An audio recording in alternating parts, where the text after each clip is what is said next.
हाँ जी बच्चों, I am back. Sorry यार, कुछ इंटरनेट का इशू था, सॉर्ट आउट करना पड़ा, बट अभी ठीक चल रहा है। अभी बिल्कुल बढ़िया चल रहा है।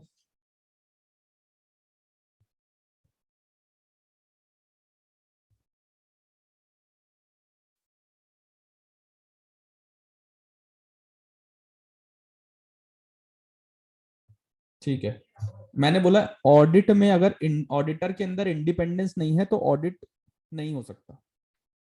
क्या बोला मैंने? अगर इंडिपेंडेंस नहीं, सबसे देखो, कोई चीज होती है ना कि ये मतलब इसके बिना ऑडिट हो ही नहीं पाएगी। सो ये उस तरीके का है कि अगर ऑडिटर है तो ऑडिटर की इंडिपेंडेंस बिल्कुल बहुत ज्यादा जरूरी है। ठीक है, हाँ जी, ठीक है। अब ये बताओ, ऑडिट हुई तो कौन कौन इन्वॉल्व होगा? एक तो ऑडिट करने वाला, एक ऑडिट करने वाला, एक जो उस रिपोर्ट को यूज कर रहा है, रिपोर्ट को यूज करने वाला, जो यूज रिपोर्ट को यूज करेगा। भाई ऑडिट किस लिए करते हो? चलो फटाफट बता दो, ऑडिट किस लिए करते हो? जल्दी बताओ। For the assurance to the shareholders, to the कि से कंपनी चल रही है कि नहीं, और जो जिस चीज के लिए वो कंपनी क्रिएट करी गई थी, the goals, the objectives, is is there, are they able simple, to achieve. Simple सी बात है कि भाई देखो, पैसा किसका लगा हुआ है? शेयर होल्डर्स का। ठीक है, पैसा शेयर होल्डर्स का लगा हुआ है, काम डायरेक्टर्स कर रहे हैं। अब क्या काम किया, कितना अकाउंट्स कैसे सही किए, उसके लिए ऑडिट करवाते हैं। रिपोर्ट यूज करने वाला कौन हो गया? यूजर। ऑडिट करने वाला प्रैक्टिशनर। ठीक है, और जिसके ऊपर ऑडिट हो रही है वो बेचारा क्या करे? Responsible party. हाँ, रिस्पॉन्सिबल पार्टी। यहां से हमें एक और बात पता चलती है, बहुत ज्यादा डिटेल में नहीं बोलूंगा, मगर एक और बात पता चलती है कि सारी की सारी रिस्पॉन्सिबिलिटी किसकी है? जल्दी बताओ। रिस्क डिफाइन करने की, फाइनेंशियल स्टेटमेंट्स बनाने की, कोई कोई भी चीज है, सब सारी जिम्मेदारी ऑडिट करने के अलावा सारी जिम्मेदारी किसकी है? बोलो। सर डायरेक्टर की जिम्मेदारी है। ठीक है, ऑडिट करने के अलावा सारी की सारी जिम्मेदारी किसकी है? डायरेक्टर की जिम्मेदारी है। ऑडिट करना हमारा काम है, हमारी क्या जिम्मेदारी है? बोलो, ऑडिटर की क्या जिम्मेदारी है? जल्दी बोलो। ऑडिट करना और कोई मिसस्टेटमेंट्स डिटेक्ट करना। एक जिम्मेदारी, फटाफट बोलो। True and fair view, giving a true and fair view on the financial report. Financial statement.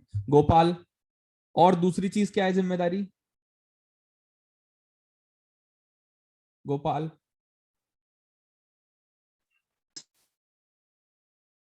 भाई, दूसरी जिम्मेदारी ये है कि जब हमने एक बार ऑडिट कर दी तो ऑडिट करके, ईशान भी आ गया है, युवराज भी आ गया है, बहुत ही बढ़िया।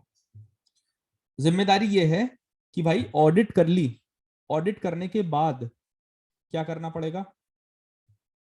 ये बताना पड़ेगा that the financial statements are free from material misstatement, whether due to fraud and error. Fraud और फ्रॉड एंड एरर। ठीक है, तो ये रिस्पॉन्सिबल पार्टी इसकी। ठीक है, अब 5 चीजें जरूरी हैं यहां पर, 5 चीजें जरूरी हैं। सर बताया था वेस्ट, वेस्ट के बारे में बताया था। एक तो रिटर्न एश्योरेंस रिपोर्ट है, दूसरा एविडेंस है। रिटर्न एश्योरेंस रिपोर्ट है, दूसरा एविडेंस है। ठीक है, एस है सूटेबल क्राइटेरिया। सूटेबल क्राइटेरिया मतलब क्या होगा? ये भूल ना जाना, किसके अगेंस्ट जज कर रहे हो, अकाउंट्स किस बेसिस पे बने हैं, फाइनेंशियल रिपोर्टिंग फ्रेमवर्क क्या है? Sir IFRS, suitable criteria. और यहां टी था, और यहां दोबारा से एस ही लिख देंगे। और सर ये वाला एस मतलब सब्जेक्ट मैटर। तो बेटा किस चीज की ऑडिट करते हो एज एन ऑडिटर, बता दो फटाफट, किस चीज की ऑडिट करते हो, जल्दी से बता दो। Subject matter. हाँ जी, किस चीज की ऑडिट करते हो? सब्जेक्ट मैटर क्या होता है आपका फाइनेंशियल ऑडिट के अंदर? Financial statement. फाइनेंशियल, बहुत ही बढ़िया। कुछ बच्चे पढ़ रहे हैं, कुछ बच्चे नहीं पढ़ रहे हैं। जो नहीं पढ़ रहे हैं उनसे उम्मीद यह है कि वो पढ़ेंगे जरूर। ठीक है, अब देखो अश्योरेंस दो तरह की, जल्दी बताओ। दो तरह की अश्योरेंस देते हो फटाफट। Reasonable. First, Reasonable limited. Reasonable और लिमिटेड। रीजनेबल मतलब positive Like statement of opinion है। positive statement. Sir, please give positive opinion. Positive statement है। और लिमिटेड मतलब नेगेटिव स्टेटमेंट है। पॉजिटिव स्टेटमेंट मतलब Financial statements are Giving true, like free। free from material statements and are true and fair. ठीक है, और limited मतलब negative statement दोगे, ये तो पॉजिटिव है। Nothing of statement has come into the light in our observation. बिल्कुल। और बहुत सारे तरीके के ऑडिट होते हैं लिमिटेड रिव्यू के अंदर। रिव्यू करवा लो फाइनेंशियल स्टेटमेंट का, हर क्वार्टर में करना पड़ता है। इंडिया में भी जो सेबी के लॉज हैं या एसईसी के जो यूएस में लॉज हैं, उन सबके हिसाब से आपको क्वार्टरली रिव्यू करना पड़ता है। Risk assessment report limited assurance होती है। परफॉर्मेंस मेजरमेंट रिपोर्ट, सिस्टम कितना रिलायबल है, वो सारी रिपोर्ट लिमिटेड एश्योरेंस के हिसाब से दी जाती है। ठीक है, एजेंसी अभी बता दिया। एजेंसी क्या है बताने की जरूरत तो नहीं है, बोलो। एजेंसी क्या है? प्रिंसिपल कौन है कंपनी में? शेयर होल्डर है? बोलो yes, मुझे, प्रिंसिपल कौन है? शेयर। shareholders. और एजेंट कौन है?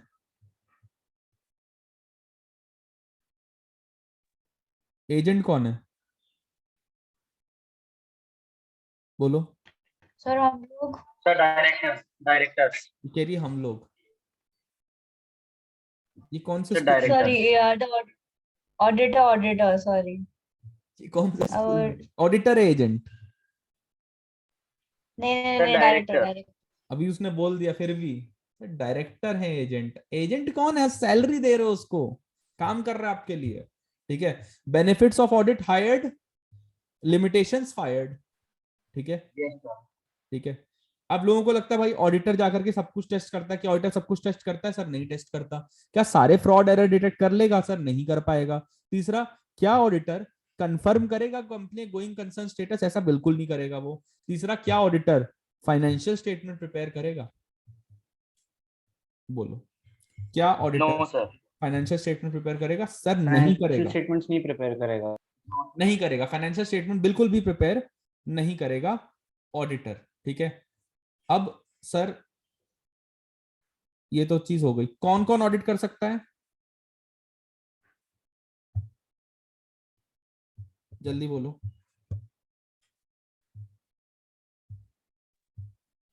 कौन कौन ऑडिट कर सकता है इंडिविजुअल में? appointed by law or appointed by the share.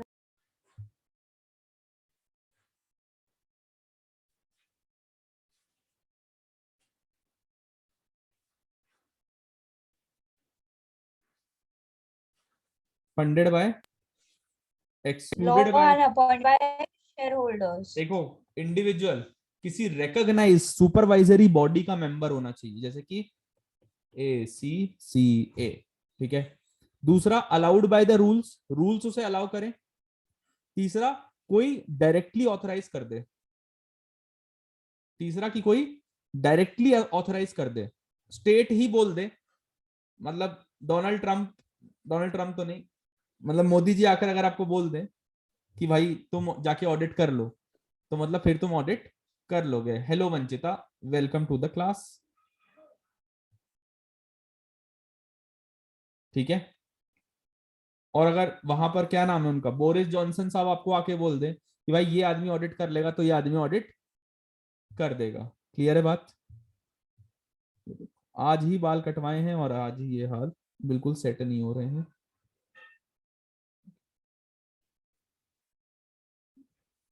ठीक है, फर्म्स कर सकती है कि नहीं? फर्म कर सकती है ऑडिट या नहीं? सर कर सकती है ना, बस कंट्रोल किसका होना चाहिए? जो आरएसए के मेंबर है उनका कंट्रोल होना चाहिए।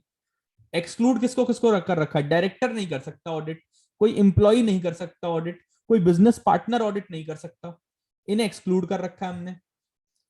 ठीक है, एथिक्स ने भी एक्सक्लूड कर रखा है। आपकी क्लोज बिजनेस रिलेशनशिप है, पर्सनल रिलेशनशिप है, भाई महिला मित्र या आपकी कन्या मित्र है तो, या फिर आपकी वाइफ है या फादर है, मदर है, भाई बहन कोई भी है, तो भाई आपकी पर्सनल रिलेशनशिप में फिर ऑडिट मत करो। कोई लॉन्ग एसोसिएशन है, 8-9 साल से आप उसके एम्प्लॉय थे, तो भी ऑडिट नहीं कर पाओगे। फीस की डिपेंडेंसी है भाई, सबसे 90% फीस एक ही ऑडिट क्लाइंट से आ रहा है, फिर नहीं कर पाओगे। Non audit services provided, sir non audit service अगर प्रोवाइड कर रहे हो तो भी आइडली नहीं करनी चाहिए। और सार्बन्स ऑक्सली एक्ट तो बिल्कुल मना कर देता है। सार्बन्स ऑक्सली एक्ट कितने बच्चों को याद है? क्यों आया था सार्बन्स ऑक्सली एक्ट? जल्दी बोलो बेटा, अगर फुल ऑडिट रिवीजन करनी है तो बहुत तेज चलना पड़ेगा। सर ये वाला नहीं पता। हाँ, सार्बन्स ऑक्सली एक्ट क्यों आया था? एनरॉन क्लाइंट था, ऑडिटर था आर्थर एंडरसन, मिल करके इन्होंने बैंड बजा दी थी, ऐसा गलत इस्तेमाल किया था। इसके बाद आ गया सार्बन्स ऑक्सली एक्ट, सॉक्स। ठीक है, इसने बोला कि भाई अगर आप कुछ भी और काम कर रहे हो, अब ऑडिटर जो गड़बड़ी एनरॉन कर रहा था वो ऑडिटर आराम से पकड़ लेता आर्थर एंडरसन, पर क्योंकि इंडिपेंडेंट नहीं था इसलिए नहीं पकड़ पाया। इंडिया में भी देखो, सत्यम की ऑडिट हुई थी, फिर भी आप ये बताओ बैंक रिकंसिलेशन कौन नहीं चेक कर पाता यार? बैंक रिकंसिलेशन फर्स्ट ईयर का आर्टिकल चेक करता है, फर्स्ट ईयर का आर्टिकल बैंक रिकंसिलेशन। उधर उन्होंने बैंक रिकंसिलेशन में गलती कर दी। भाई अगर आपके पास कहीं से एविडेंस आएगा, एक बात पहले तो ये बताओ, एविडेंस क्या इंटरनली जनरेटेड एक्सेप्टेबल होता है? एक्सेप्टेबल सिर्फ तभी होगा जब एकदम रेयर सर्कमस्टेंस है, कुछ नहीं मिल रहा तो। अगर वो उस पर भी डाउट है तो बोलो कि इंटरनल हम एविडेंस डिस्क्लेमर दे रहे नहीं हैं। रिलायबल होता। नहीं रिलायबल होता, एक्सटर्नली इंडिपेंडेंटली अगर एविडेंस ऑब्टेन किया है तो रिलायबिलिटी है, वरना कोई रिलायबिलिटी नहीं होगी। ठीक है, तो एविडेंस की बात बता दी आपको, राइट? अब ये बताओ ऑडिटर का अपॉइंटमेंट कौन करता है? ऑडिटर का अपॉइंटमेंट कौन करता है बोलो? शेयर होल्डर, सर पहला वाला डायरेक्टर्स करते हैं। पहला अपॉइंटमेंट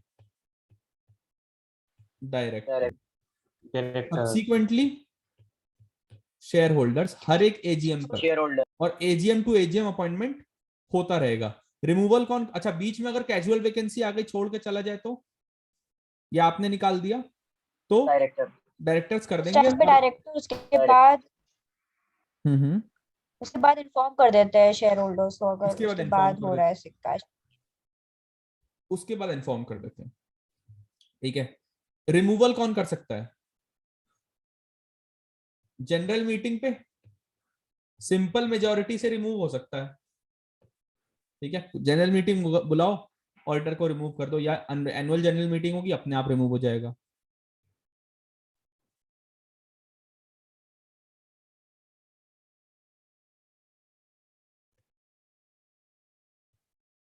इंटरनेट इतना अटैक कर रहा है।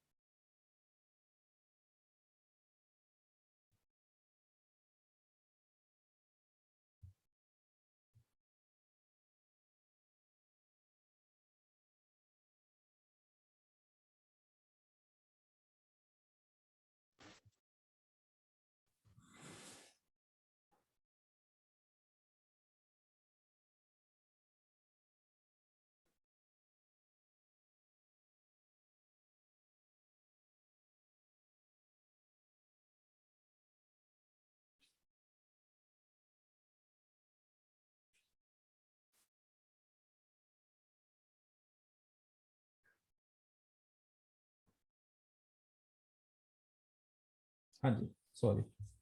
इंटरनेट का कुछ ना कुछ इशू चल रहा है, बट कोई बात नहीं, हम फिर भी आगे बढ़ते रहेंगे। ठीक है, ऑडिटर का अपॉइंटमेंट फर्स्ट डायरेक्टर करते हैं रिमूवल सिंपल मेजोरिटी से, या तो ईजीएम बुला लो या एनुअल जनरल मीटिंग पर अपने आप ही हो जाएगा। ठीक है, तो ये दो चीजें आ गई, बात समझ में? बोलो। Yes, sir. और जो भी Yes, ऑडिटर sir. अगर रिजाइन कर रहा है तो क्या देना पड़ेगा उसे? Special notice. एक तो स्पेशल नोटिस जाएगी और स्टेटमेंट ऑफ सरकमस्टेंसेस देगा वो।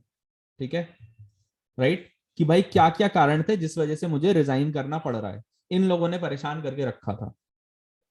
ठीक है, अगर इन लोगों ने परेशान करके रखा हुआ है तो फिर मैं जाकर के ये बात शेयर होल्डर्स को ही बोल सकता हूं, मुझे पूरा पूरा हक है। देखो राइट्स क्या क्या है, राइट्स तो बहुत सारे हैं। किसी भी टाइम बुक्स को एक्सेस कर सकते हो, एनी टाइम जाके बुक्स को एक्सेस कर लो, जब मर्जी तब बुक्स को जाकर एक्सेस कर लो। अब ये नहीं रात में 3 बजे क्लाइंट को उठा लिया, हमने ये भी किया हुआ है, हमने ऑडिट में ये भी कर रखा है।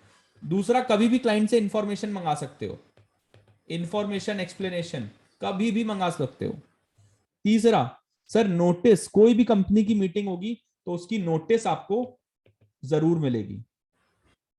कंपनी की कोई भी मीटिंग होगी उसकी नोटिस आपको जरूर मिलेगी, ये आपका हक है, दिस इज योर राइट। ठीक है, notice of company meetings, company की मीटिंग का राइट है आपके पास। ठीक है, कोई भी रिटर्न रेजोल्यूशन हो वो आपको मिलेगा जरूर। ठीक है, कॉपी आपको जरूर मिलेगी। आप एज एन ऑडिटर इतनी ताकत रखते हो कि आप जाके ईजीएम तक बुला सकते हो। हाँ जी, वेलकम निशी। आप जाके ईजीएम बुला सकते हो। ईजीएम कौन बताएगा क्या होता है? जल्दी बोलो, ईजीएम क्या है?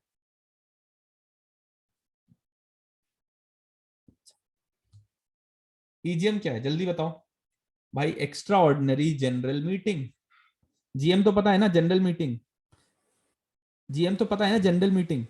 ईजीएम है एक्स्ट्रा ऑर्डिनरी। Yes. ठीक है, उसके बाद नोटिस ऑफ सर्कमस्टेंसेस।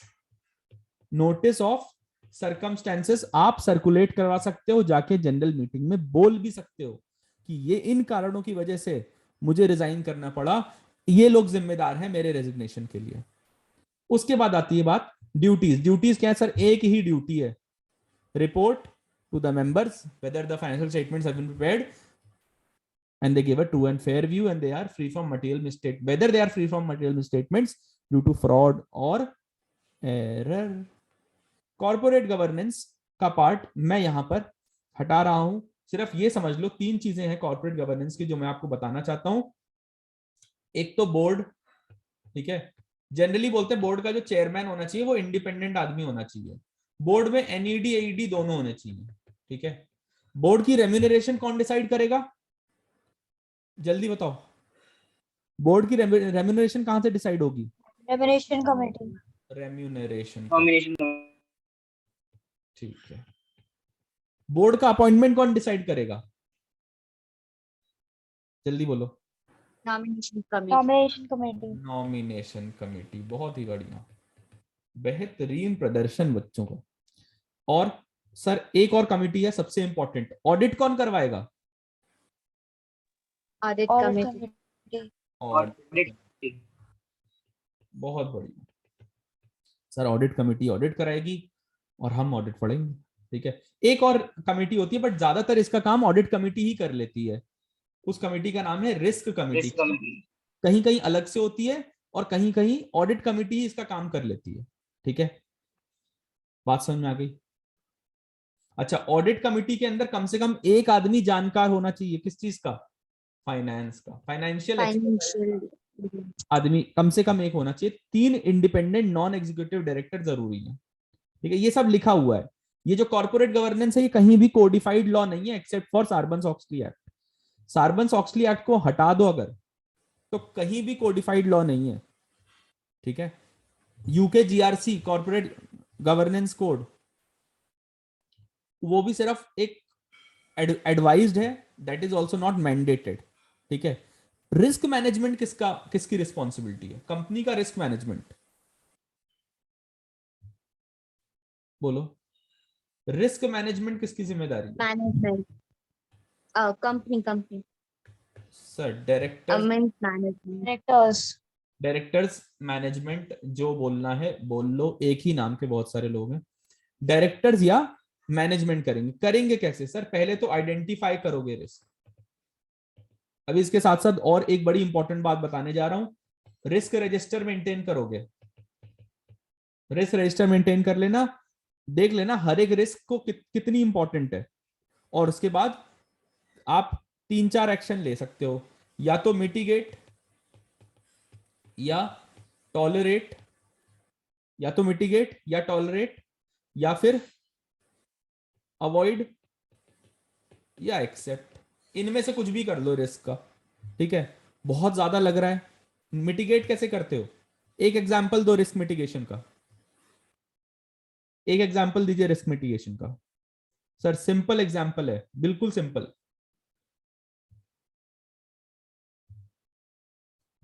जल्दी बोलो।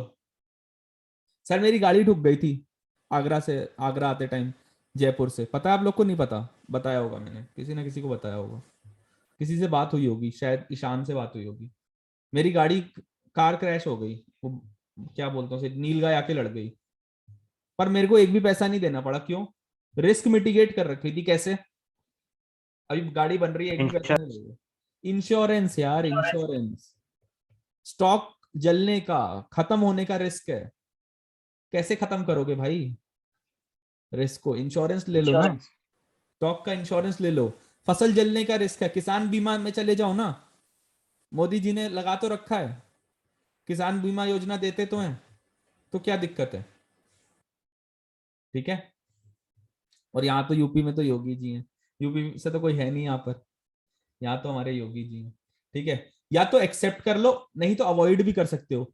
अब सोचो, अगर किसी ऑडिटर को आप हायर कर रहे हो, ठीक है, मैनेजमेंट का पार्ट हो, ऑडिटर को हायर करो, रिस्क है कि नहीं है? उसको अवॉइड किया जा सकता है, मत हायर करो। ठीक है, देखो Yes. रिस्क को जब भी मेजर करोगे तो दो चीजों पे मेजर करना पड़ेगा। क्या क्या? सर रिस्क दो चीजों पे मेजर होता है हमेशा। एक तो Likelihood और एक impact. और इम्पैक्ट, ठीक है, हाई लो, ठीक है। रिस्क दो चीजों पे मेजर होगा, देखोगे रिस्क का लाइक्लीहुड क्या है और इम्पैक्ट क्या है। ठीक है, क्या इम्पैक्ट पड़ रहा है? एथिक्स, एसीसी के कोड ऑफ एथिक्स बताओ जल्दी जल्दी, जल्दी बता दो। I am cop. I I am, am cop. I से Independence. वाह, Integrity. Sorry. ये कौन सा बच्चा बोला? Sorry. इंटेग्रिटी। सी से Confidentiality. Confidence. कॉन्फिडेंस नहीं है। Surety. Sorry. Confidentiality. ओ से Objectivity. Objectivity. ऑब्जेक्टिविटी। ऑब्जेक्टिविटी का मतलब सर बायस ना हो आपके अंदर। पी से प्रोफेशनल बिहेवियर, एंड पी से professional Professional skepticism. Scepticism plus due care. ठीक है, ड्यू केयर तो आपको लगानी ही पड़ेगी, राइट? क्लियर है बात? Yes. बहुत बढ़िया, ठीक है। अब देखो, दो चीजें बताई थी मैंने। एथिकल थ्रेट्स क्या क्या है? थ्रेट्स क्या क्या है? Fussy. फंसी, ऑडिटर फंस जाएगा। ठीक है, क्या क्या है? Yes. F for Familiarity. Familiarity. A for Familiarity. F for familiarity, A for advocacy, S for Self review. Self review, S for Self-threat. Self interest. और आई फॉर Intimidation. इंटिमिडेशन। कनपट्टी पे कोई गन रख दे, बोले साइन करो, क्या करोगे? Sign करो नहीं तो यहीं उड़ा देंगे।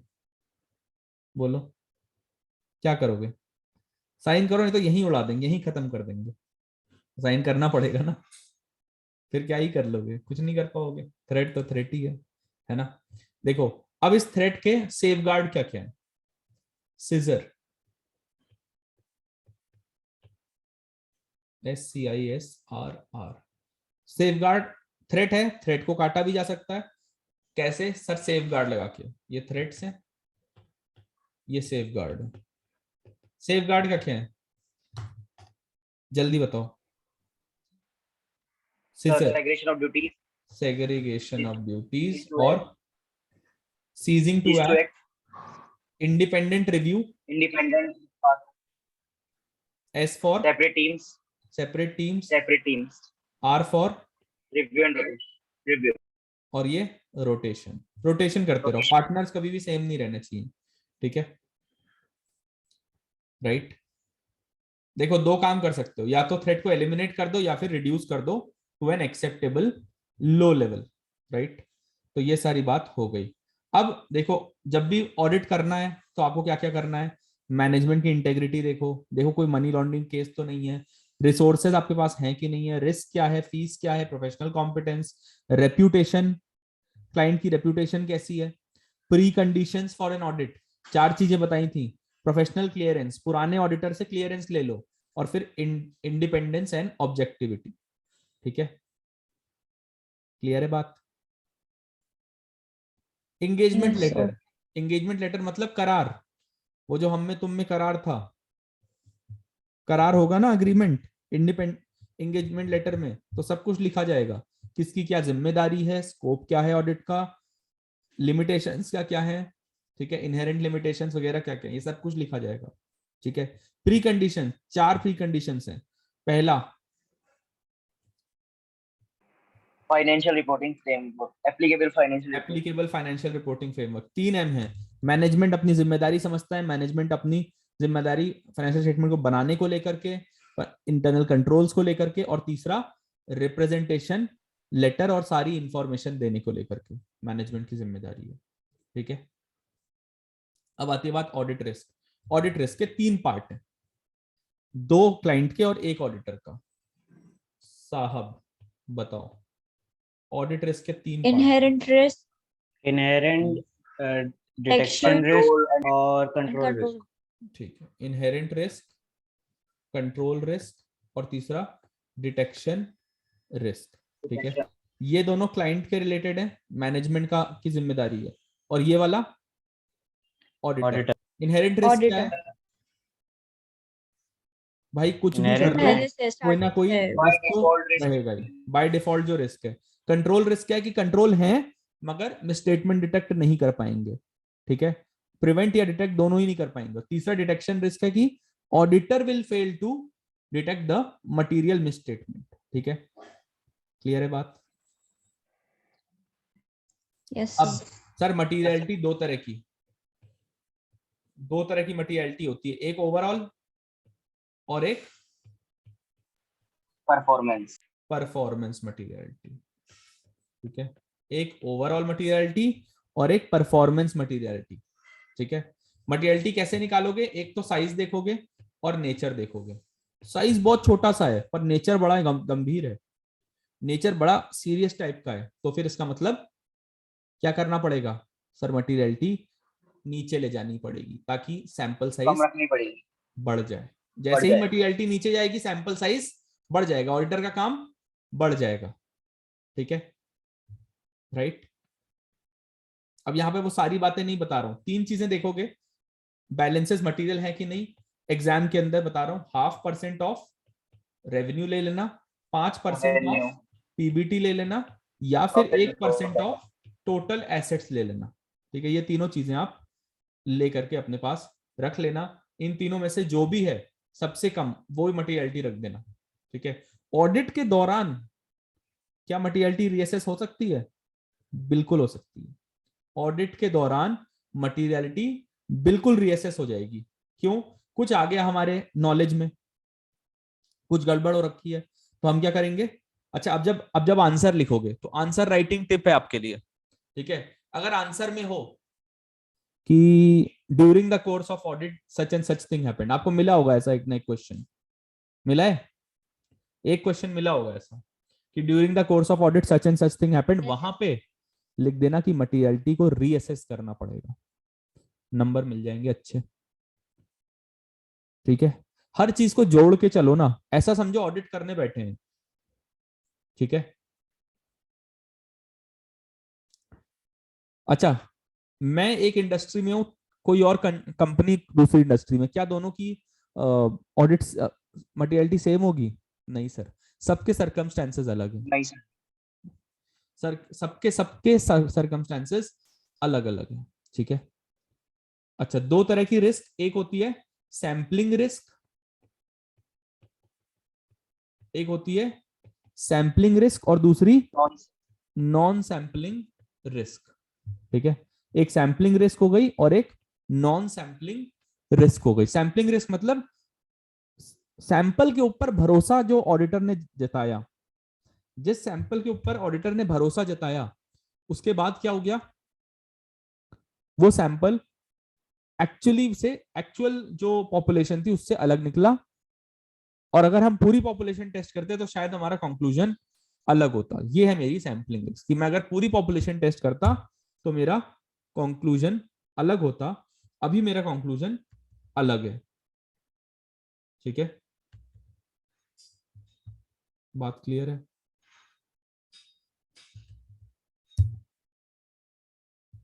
यस। ठीक है, बहुत ही बढ़िया, राइट। अब जैसे जैसे ही आपका रिस्क बढ़ेगा क्या हो जाएगा, सब्सटेंटिव टेस्टिंग बढ़ जाएगी, Yes, सैंपल sir. साइजेस बढ़ जाएंगे, आपको और ज्यादा यस। एक्सपीरियंस स्टाफ लेकर के आना पड़ेगा, लेवल ऑफ सुपरविजन बढ़ाना पड़ेगा, रिव्यू प्रोसीजर्स भी बढ़ाने पड़ेंगे, ठीक है। जितनी ज्यादा रिस्क उतना ज्यादा ऑडिट, रिस्क जितना ज्यादा ऑडिट का काम उतना ज्यादा, रिस्क जितना कम ऑडिट का काम उतना कम। अब आता है आईसा 315। आईसा 315 बात करता है understanding the entity and it's environment, ठीक है। आईसा 315 बात करता है understanding the entity and it's environment. Sir जाओ, जाके क्लाइंट को समझो, क्लाइंट से बातचीत करो, क्लाइंट से पूछो कि किस तरह के ऑपरेशन है आपके, ओनरशिप का स्ट्रक्चर कौन क्या है, कौन ओन करता है आपको। वेलकम जय, आपकी थैंक यू दोस्त, sir. Good afternoon sir. Good afternoon. आपकी दोस्त अभी अभी गई है थोड़ी देर पहले ही, कहाँ है वो? ओके, पता नहीं सर, उसको कॉल करना पड़ेगा। अच्छा कोई बात नहीं, आई थी अभी, अब मेरे ख्याल में कुछ काम होगा तो ठीक है। तो सर क्लाइंट को एक्चुअली उसको पता नहीं था ना, इसलिए मैंने उसको बताया फोन करके कि सर का वो ऐप था तो उस पे हाँ, लेक्चर है। एक्चुअली व्हाट्सएप था नहीं उसके पास, तो इसलिए उसको नहीं आइडिया था। अच्छा कोई बात नहीं, नो प्रॉब्लम, आ जाएगी वो भी, सब अपने ही बच्चे हैं, सारे बच्चे। हाँ जी, आपका भी ऑडिट का पेपर है? Yes sir. अच्छा, निशी भी ऑडिट ही दे रही है शायद, ठीक है। जितना ज्यादा रिस्क उतना ज्यादा ऑडिट। देखो जैसे ही जाओगे, आईसा 315 बोलता है जाके पहले समझो, ऑडिट करने से पहले क्लाइंट को समझो, क्लाइंट के ऑपरेशंस क्या क्या हैं, ओनरशिप स्ट्रक्चर क्या है, किस तरह की इन्वेस्टमेंट्स कर रखी है उसने, मशीन इंटेंसिव है, सर्विस बिजनेस है, क्या है, और कैसे फाइनेंसिंग होती है उसके बिजनेस की, ठीक है। क्योंकि जिस तरीके से फाइनेंसिंग होती है उतना ही ज्यादा रिस्क बढ़ जाता है, ठीक है। अकाउंटिंग पॉलिसीज जाके समझो, देखो क्या अकाउंटिंग पॉलिसीज हैं उसकी, क्लाइंट की अकाउंटिंग पॉलिसीज क्या क्या है, एंटिटी के ऑब्जेक्टिव्स क्या हैं, ठीक है, बिजनेस की स्ट्रैटेजी क्या है और बिजनेस रिस्क क्या है, बिजनेस स्ट्रैटेजी क्या है और सर बिजनेस रिस्क क्या है, ठीक है। Measurement and review of financial performance, पिछले साल का जो फाइनेंशियल परफॉर्मेंस है उसको। अच्छा, जब क्वेश्चन में कुछ नहीं समझ आ रहा हो तो मैंने हमेशा बताया हुआ क्या करना है, जब ऑडिट प्रोसीजर का कोई क्वेश्चन आया कुछ नहीं समझ आ रहा, सर एक पॉइंट रह गया, क्या क्या बोलोगे? बता के रखा हुआ एक पॉइंट रह गया, समझ में नहीं आ रहा सर, एक पॉइंट रहता है प्रोसीजर लिख दिए जो लिखने थे, फिर भी लग रहा है कि एक पॉइंट कम है, क्या लिख देना है? फाइनल ईयर के पेपर्स चेक कर दो। पास्ट ईयर में जो काम हुआ है ना उसको कंपैरिजन कर लेंगे, पास्ट ईयर से कंपैरिजन कर लेंगे, ठीक है। ऐसा 315 ही बोलता है identifying assessing the risk of material misstatement, ठीक है। ये सारा नॉलेज जब आप ले लोगे, ये सारी की सारी नॉलेज जब आपने ले ली, उसके बाद क्या हुआ बोलो? तो आपको रिस्क पता लग गए, ठीक है। कंपनी में रिस्क क्या है, आपकी ऑडिट रिस्क क्या है, ठीक है। रिस्क असेसमेंट प्रोसीजर में मैंने आपको बताया हुआ है क्या क्या है risk assessment procedure. A COBOL, E EIOU. I O U. Sir क्या क्या होता है ये? एनालिटिकल प्रोसीजर करोगे, इंक्वायरी करोगे, इन्वेस्टिगेट करोगे, ऑब्जर्वेशन करोगे और अंडरस्टैंडिंग लोगे। रिस्क असेसमेंट जैसे ही करना हो जाके लिख दो AEIOU, नंबर मिल जाएंगे, चिंता मत करना, बिल्कुल खुले मन से जाना, ठीक है। एनालिटिकल प्रोसीजर्स तो बेसिकली पिछले एक एक्सपेक्टेशन बिल्ड करते हैं और उसके हिसाब से देखते हैं, कैलकुलेट करते हैं रेशियो वगैरह, फिर देखते हैं कितना डेविएशन कितना हुआ है, एक्सेप्टेबल है कि नहीं है, ठीक है। और उसके बेसिस पर फिर सैम्पलिंग का भी काम निकालते हैं, सैम्पलिंग का वर्क भी डिसाइड करते हैं, ठीक है। राइट, रेशियो एनालिसिस के बारे में आपको बता चुका हूं। 3 तरह की रेशियोज देख लो, सब समझ में आ जाएगा। क्या क्या sir? Profitability, liquidity and risk. Profitability net profit, gross profit, ROC। Liquidity working capital देख लो, current asset minus current liabilities. एक तो करंट रेशियो देख लो, एक क्विक रेशियो देख लो, फिर रिसीवेबल देख लो, रिसीवेबल डेज देख लो, इन्वेंट्री डेज देख लो, पेबल डेज देख लो, ठीक है। तीसरा है लिक्विडिटी, ठीक है। लिक्विडिटी बता दी, करंट रेशियो वो देख लो। और तीसरा रिस्क। रिस्क, 2 रिस्क है कंपनी के पास, एक तो कंपनी अपना इंटरेस्ट टाइम पे नहीं पे कर पाएगी, दूसरा अपना लोन ही नहीं दे पाएगी। तो डेट इक्विटी रेशियो और इंटरेस्ट कवरेज रेशियो, इतना काम समझ के रखना। ये कहानी बना लो, ठीक है, ये कहानी बना लो अपने दिमाग में। सर क्या, देखो आपको किसी से शादी करनी है, ठीक है, तो उस लड़की के पापा आएंगे, ठीक है। पापा आएंगे, पापा क्या है सर? पापा CA हैं। कोई कुछ बोलेगा? पापा CA, लड़की के नहीं पापा, नो सर। हाँ लड़की के पापा CA हैं, ठीक है। आए, सबसे पहले देखेंगे, अच्छा लड़का करता क्या है? सैलरीड है, ठीक है। कितनी सैलरी है, खर्चा कितना है? बहनों की शादी वादी तो नहीं करनी, ठीक है। प्रॉफिटेबिलिटी देख ली, हाँ ठीक है, प्रॉफिटेबल है। लिक्विडिटी, कैश रखता है नहीं रखता, ये सब उड़ा देता है, कहीं जुआ तो नहीं खेलता, कहीं दारू तो जाके दारू में तो नहीं उड़ाता, लिक्विडिटी तो रखता है। तीसरा देखेंगे रिस्क क्या है, बहुत ज्यादा कर्जा तो नहीं ले रखा, या बहुत ज्यादा इंटरेस्ट ही ना पे कर पाए, ठीक है। और बाकी भी रिस्क होते हैं, वो आप अपने हिसाब से देख लेना जब शादी होगी तब, ठीक है। तो ये सारी बात है, राइट, ठीक है सर। यहां तक की तो बात हो गई ऑडिट की प्लानिंग। अब देखो बहुत पुराना एक एडैज है कि failing to plan is failing to plan is planning to fail. क्या बोला मैंने? Failing to plan is planning to fail. Sir अगर ऑडिट की प्लानिंग नहीं कर पाए ना ढंग से, तो ऑडिट ही नहीं कर पाओगे। मटीरियलिटी कैसे असेस करोगे? नॉलेज जो ली क्लाइंट से उसको यूज कैसे करोगे? इफेक्टिवली और इफेक्टिव भी रहना है, एफिशिएंट भी रहना है ऑडिट करते time. Potential impact of fraud, fraud नहीं असेस कर पाओगे, ठीक है। डेडलाइन सेट करनी पड़ेगी और देखना पड़ेगा कि डेडलाइंस मीट हो रही है या नहीं हो रही, ठीक है। बेनिफिट्स क्या क्या है? बेनिफिट्स क्या क्या है? बेनिफिट्स हैं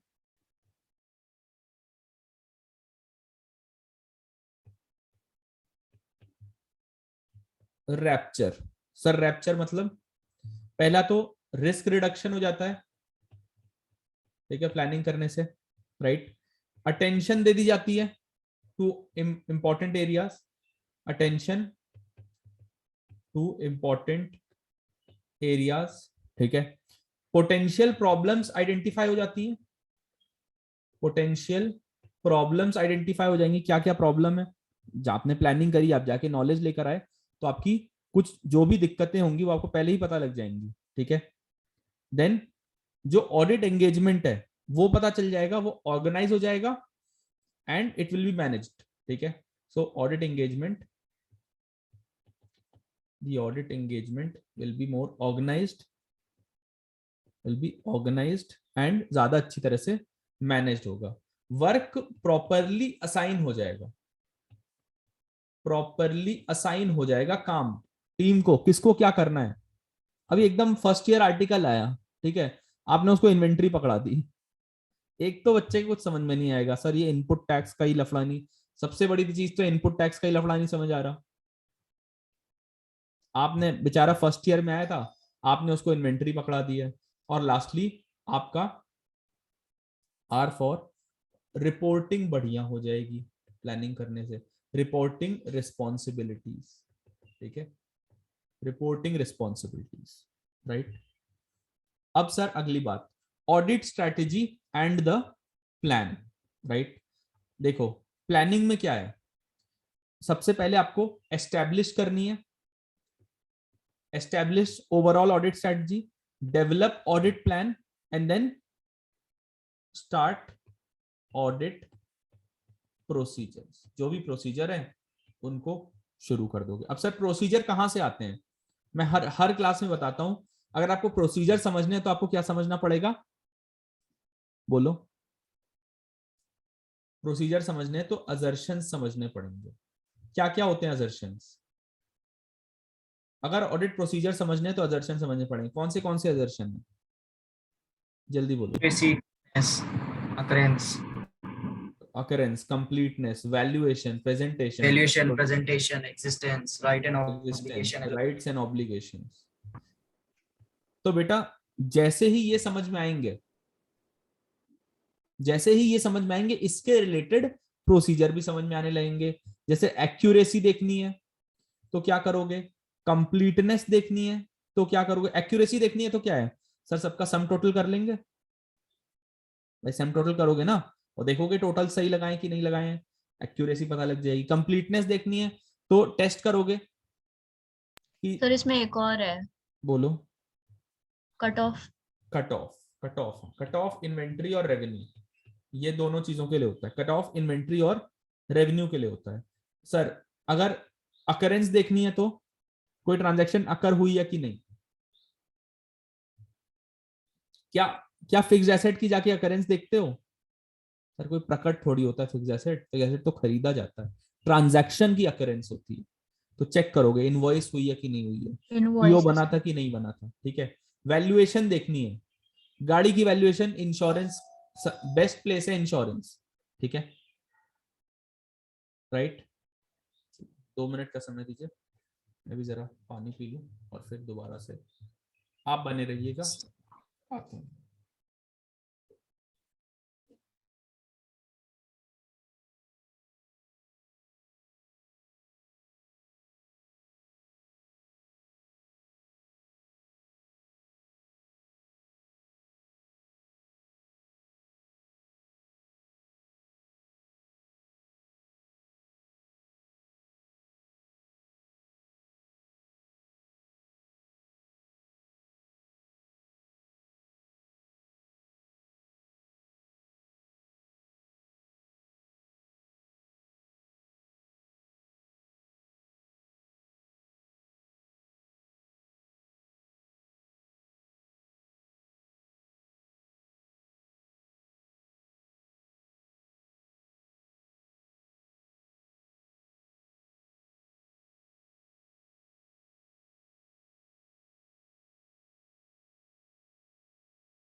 हाँ जी बच्चों,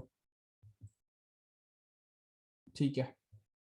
अब देखो प्रेजेंटेशन एंड डिस्क्लोजर, इसके लिए क्या देखोगे सर? बैलेंस शीट देख लेंगे, पी एंड एल अकाउंट देख लेंगे। डिस्क्लोजर के लिए फिर पी एंड एल अकाउंट देख लेंगे, देखेंगे कोई डिस्क्लोजर मैंडेटरी डिस्क्लोजर हुए हैं कि नहीं हुई है। एग्जिस्टेंस, एग्जिस्टेंस टेस्ट करनी है फिक्स एसेट की, फिक्स एसेट की एग्जिस्टेंस टेस्ट करनी है। क्या करोगे? इन्वेंट्री की एग्जिस्टेंस कैसे टेस्ट करते हैं बताओ, जल्दी बोलो, फटाफट बोलिए बच्चों, कैसे टेस्ट करेंगे इन्वेंट्री की एग्जिस्टेंस बताइए। सर फिजिकली विजिट करके। फिजिकल वेरिफिकेशन, वेरी इजी, जाओ जाके फिजिकली वेरीफाई कराओ। कैश है कि नहीं है, जाओ जाके काउंट कराओ। ठीक है सर। राइट्स एंड ऑब्लिगेशन कैसे देखोगे? टाइटल डीड्स, रजिस्ट्री के कागज, बिल्डिंग है, लैंड है तो रजिस्ट्री का कागज देख लो। कट ऑफ, कट ऑफ कैसे टेस्ट करोगे sir? Cut off basically test करनी होती है इन्वेंट्री और रेवेन्यू में। जीआरएन ले लो और जीडीएन ले लो, आखिरी गुड्स डिस्पैच नोट ले लो और आखिरी गुड्स रिसिप्ट नोट ले लो। ठीक है, ये दोनों चीज काम हो जाएंगे तो आपका काम आधे से ज्यादा बिल्कुल क्लियर हो जाएगा। ठीक है। दूसरी चीज सर, दो तरह के ऑडिट होते हैं, एक इंटरिम ऑडिट, एक फाइनल ऑडिट। अब ये देखो टाइमलाइन देखो, इंटरिम ऑडिट मतलब 1 अप्रैल से लेकर के 31 दिसंबर, आपको टेस्ट करना है 31 मार्च। तो यहां पर जितना भी काम हुआ वो इस बीच में हो जाएगा और यहां फिर बाकी का जो काम है वो इसके आगे के काम में हो जाएगा, जैसे कि सब्सिक्वेंट प्रोसीजर्स वगैरह जो होते हैं वो वहां पर हो जाएंगे। क्लियर है बात? सो ये जो ऑडिट रहेगा इसको क्या बोलेंगे? इंटरिम, और ये हो जाएगा मेरा फाइनल ऑडिट। ठीक है, और generally final audit year and के बाद ही होता है। ठीक है, बेसिकली होता कुछ नहीं है, काम कम हो जाता है और एक कॉन्करेंट टेस्टिंग हो जाती है। ठीक है, कभी बैंक बैंक में काम करोगे ना या किसी सीए के साथ काम करोगे तो एक स्पेशल तरीके का ऑडिट मिलेगा, उसको बोलेंगे कॉन्करेंट ऑडिट। ये पूरे साल होता रहता है, ये ऑडिट पूरे साल होता रहता है। ठीक है, तो आपको यहां पर एक तो पूरे साल क्या हो रहा है उसका पता लग जाए, क्योंकि जनरली क्या होता है जब आप आते हो ना ऑडिट करने, क्लाइंट को पता होता है, क्लाइंट अपना बिहेवियर सही से मेंटेन करके रखता है कि ये नहीं करना वो नहीं करना, ऐसी कोई ट्रांजैक्शन मत कर देना। पर जब आप पूरे साल बैठोगे तो वो पूरे साल थोड़ी ना नाटक कर पाएगा, फिर तो उसे अपना असली रूप दिखाना ही पड़ता है ना। जैसे शादी के पहले क्या होता है, शादी के पहले क्या होता है, गर्लफ्रेंड बॉयफ्रेंड अपना बेस्ट देते हैं एक दूसरे को। ठीक है भाई, हम तो इतने अच्छे हैं। ठीक है, जैसे ही शादी होगी, शादी वाले दिन से अगले दिन से पता लग जाएगा कौन कैसा है। मतलब ऐसा लगेगा ये क्या हो गया भाई, ये तो सोचा ही नहीं था, ये ऐसी है, ये ऐसा है। ठीक है, तो ये चीज होती है। ठीक है, और फिर आप एडजस्टमेंट में लग जाते हो, तो इसीलिए फर्क बिल्कुल नहीं पड़ता चाहे लव मैरिज हो या फिर अरेंज मैरिज। ठीक है, अब देखिए सर इंटरिम ऑडिट में क्या क्या काम करना होता है। सारे काम ऑडिट वाले एक्सेप्ट फॉर रिपोर्ट बनाना। ठीक है, और लास्ट फाइनेंशियल्स कब टेस्ट करोगे? फाइनल ऑडिट में। सब्सिक्वेंट इवेंट कब टेस्ट करोगे बोलो? फाइनल ऑडिट में। ठीक है, ओवरऑल रिव्यू कब करोगे? फाइनल ऑडिट में। कम्युनिकेट कब करोगे मिस स्टेटमेंट्स क्लाइंट को? सर फाइनल ऑडिट में करोगे। ठीक है, रिस्क असेसमेंट कब करोगे? इंटरिम ऑडिट में, शुरू में ही जाके करोगे। कंट्रोल्स कब टेस्ट करोगे? शुरू में जाके करोगे। परपेचुअल इन्वेंट्री काउंट शुरू में इंटरिम ऑडिट में ही कर लोगे। ठीक है, मटेरियल ट्रांजैक्शंस, क्या क्या मटेरियल ट्रांजैक्शन होते हैं, कोई नया करंट एसेट तो नहीं खरीदा, वो सब आपको इंटरिम ऑडिट में पता लग जाएगा। ठीक है, राइट। अब देखो मैं हमेशा बोलता हूं कि जो हमारे ऑडिट प्रोसीजर्स है ना, वो क्या पता लगाने के लिए और क्या पता नहीं लग सकता उनसे। एरर तो आइडेंटिफाई कर लेंगे मगर फ्रॉड नहीं कर सकते। क्यों? फ्रॉड बड़ा केयरफुली प्लान्ड होता है। फ्रॉड ऐसे नहीं होता कि चलो आज फ्रॉड करते हैं, ऐसे नहीं होता। आज कुछ भी तूफानी करते हैं, ऐसे नहीं। सलमान खान की एड देख के नहीं होता, वो बड़ा केयरफुली प्लान्ड होता है। ठीक है, जाओगे, देखोगे, समझोगे, स्कीम बनाओगे, ये हमने करना है, पूरी स्कीम के तहत होता है। एरर अनइंटेंशनल है पर फ्रॉड इंटेंशनल है, फ्रॉड में इंटेंशन है, ठीक है, इलीगल एडवांटेज लेने की इंटेंशन है, डिसीव करने की इंटेंशन है। रिस्पॉन्सिबिलिटी किसकी है? डायरेक्टर्स की है। प्रिवेंशन डिटेक्शन दोनों की जिम्मेदारी डायरेक्टर्स की है।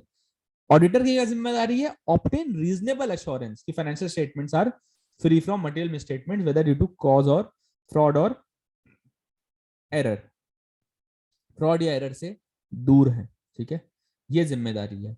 लॉ में भी अगर कुछ लिखा हुआ है, आईसा 250 बोलता है लॉज एंड रेगुलेशंस के बारे में, तो उसको आपको मानना पड़ेगा, देखना पड़ेगा नॉन कंप्लायंस कहाँ कहाँ हुई है, प्रोसीजर्स देखना पड़ेगा नॉन कंप्लायंस के लिए, कौन सी प्रोसीजर लगाने हैं कि भाई नॉन कंप्लायंस पता लग जाए। क्या प्रोसीजर लगाओगे नॉन कंप्लायंस के लिए, बता दो। चालान वगैरह चेक कर लोगे जाके, रजिस्टर चेक कर लोगे, जो भी क्लाइंट ने register of share holders, register of directors, ये सब मेंटेन कर रखा होगा, वो सब जाके चेक कर लोगे, सारे चालान्स देख लोगे, सारे रिटर्न्स देख लोगे, और वकील से बात कर लोगे, एडवोकेट से बात कर लोगे, कहीं नॉन कंप्लायंस में तो नहीं है। और उसके पहले भी देखना पड़ेगा फ्रेमवर्क क्या है, लीगल फ्रेमवर्क क्या है। जैसे इंडिया में ज्यादातर लॉज कहां से आते हैं कंपनीज के लिए, बोलो, इंडिया में ज्यादातर लॉज कहां से आते हैं कंपनीज के लिए, बोलो बेटा।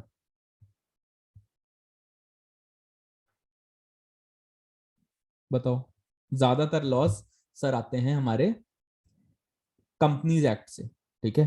तो ऐसे ही जहां भी ऑडिट कर रहे हो वहां पे जाकर के आपको ये देखना पड़ेगा कि हमारा फ्रेमवर्क है क्या, राइट। अब एंगेजमेंट टीम्स, अब फ्रॉड के अंदर जैसे फ्रॉड हो रहा है तो एंगेजमेंट टीम्स आपस में डिस्कस करेंगी, कंट्रोल टेस्टिंग के रिजल्ट्स देखेंगी, ठीक है। देखो, फ्रॉड करने के लिए हमेशा इंसेंटिव जरूरी है, बिना इंसेंटिव के फ्रॉड हो सकता है क्या? दो ही चीजें हैं इस दुनिया में, दो इमोशन जो लगभग सारी चीजों को कंट्रोल करते हैं। क्या क्या इमोशंस हैं? दो emotions, Greed and fear. Greed and fear. Fear. Fear किस बात का? अपने बच्चे की स्कूल फीस ना भर पाने का फियर। ग्रीड किस बात की? प्रमोशन पाने की ग्रीड और पैसे कमाने की ग्रीड।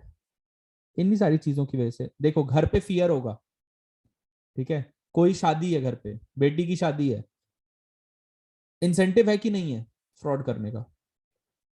है सर, बिल्कुल है। अगर सैलरी एडिक्वेट नहीं है और आदमी गरीब है तो फ्रॉड कर सकता है, ठीक है। इंसेंटिव देखो, there is there incentive to commit fraud? Profit manipulate करने का क्या इंसेंटिव होगा? Performance, profit related bonus, profit को इन्फ्लेट करने का क्या मोटिव है? सर, हमारे जो बोनस हैं वो उन्हीं प्रॉफिट्स पे टिके हुए हैं, ठीक है। Then there is quality control standard ISA 220, ठीक है।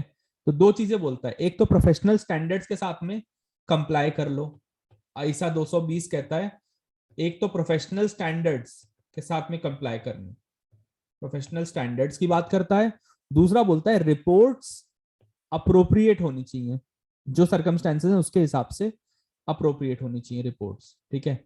बोलता है एंगेजमेंट पार्टनर की जिम्मेदारी है क्वालिटी ऑफ ऑडिट मेंटेन करने की, ठीक है, including direction, supervision and performance. सारी जिम्मेदारी एंगेजमेंट पार्टनर की है। जो एंगेजमेंट क्वालिटी कंट्रोल रिव्यूअर होगा, EQCR, इसकी क्या जिम्मेदारी होगी? इसको देखना होगा कि जो सिग्निफिकेंट जजमेंट वाले मैटर्स हैं उनमें क्या हुआ है, वहां ऑडिटर ने किस तरीके से अपना प्रोफेशनल जजमेंट लगाया है। एंड लास्टली, फर्म के जो क्वालिटी कंट्रोल प्रोसेसेस हैं वो मॉनिटर करने पड़ेंगे और देखना पड़ेगा कि भाई एक तो वो इफेक्टिव है और एफिशिएंट है, इफेक्टिव, रेलेवेंट, एडिक्वेट, ठीक है, इफेक्टिव, रेलेवेंट और एडिक्वेट होने चाहिए, राइट। अगली बात, तीन चीजें क्वालिटी कंट्रोल के लिए, एक तो डायरेक्शन, दूसरा सुपरविजन और तीसरा रिव्यू। डायरेक्शन, सुपरविजन और रिव्यू। एक है डायरेक्शन, एक है सुपरविजन और तीसरा है रिव्यू।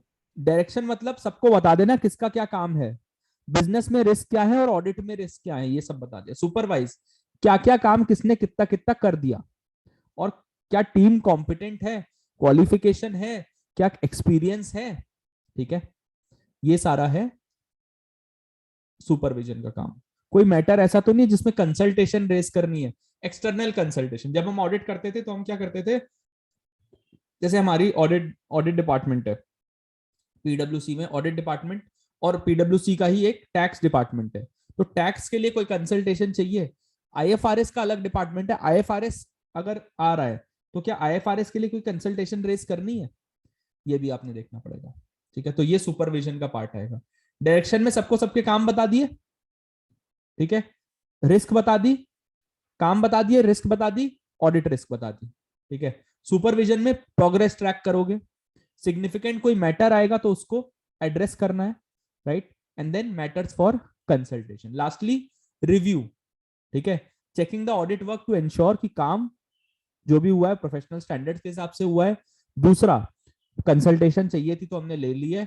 तीसरा, जो भी काम परफॉर्म हुआ है वो, अब देखो कोई कंक्लूजन पे आप पहुंचे, ठीक है, किसी निष्कर्ष पे आप पहुंचे, तो भाई वो निष्कर्ष कैसे कैसे निकला, उसके लिए क्या क्या काम हुआ वो देखना है रिव्यू में। एंड लास्टली, जो एविडेंस ऑब्टेन होना चाहिए वो किस तरीके का एविडेंस होना चाहिए, बोलो। Appropriate and sufficient. Sufficient sufficient, and relevant. Sufficient appropriate audit evidence. Sufficient appropriate audit and evidence तो है ही। एविडेंस आप हमेशा कौन सा लेते हो, अच्छा जब रीजनेबल एश्योरेंस दे रहे हो तो क्या एविडेंस का लेवल होगा, रीजनेबल एश्योरेंस में एविडेंस का लेवल क्या होगा। Like you can take from the management also. Evidence क्या होगा आपका, ऑडिट एविडेंस क्या होता है हमेशा, सर 100 कंप्लीट नहीं होता है सर। परसुएसिव होता है। ठीक है, Yes, जब भी sir. रीजनेबल एश्योरेंस दे रहे हो तो आपका जो एविडेंस होगा वो परसुएसिव होगा, परसुएड करेगा कोई चीज आपको मानने के लिए। अगली बात है डॉक्यूमेंटेशन की। बेटा डॉक्यूमेंटेशन के बिना ऑडिट ही कैसे पता चलेगा कि ऑडिट हुआ है बिना डॉक्यूमेंटेशन के। एक मिनट रुकिएगा,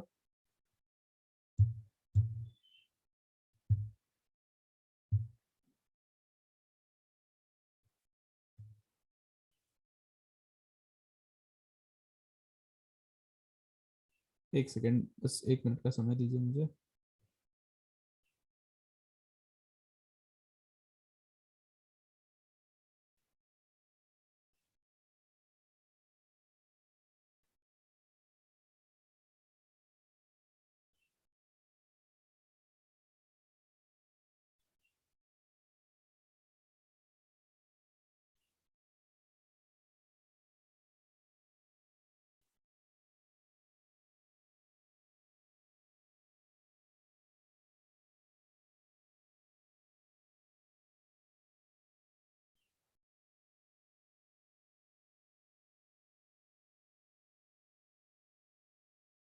ठीक है,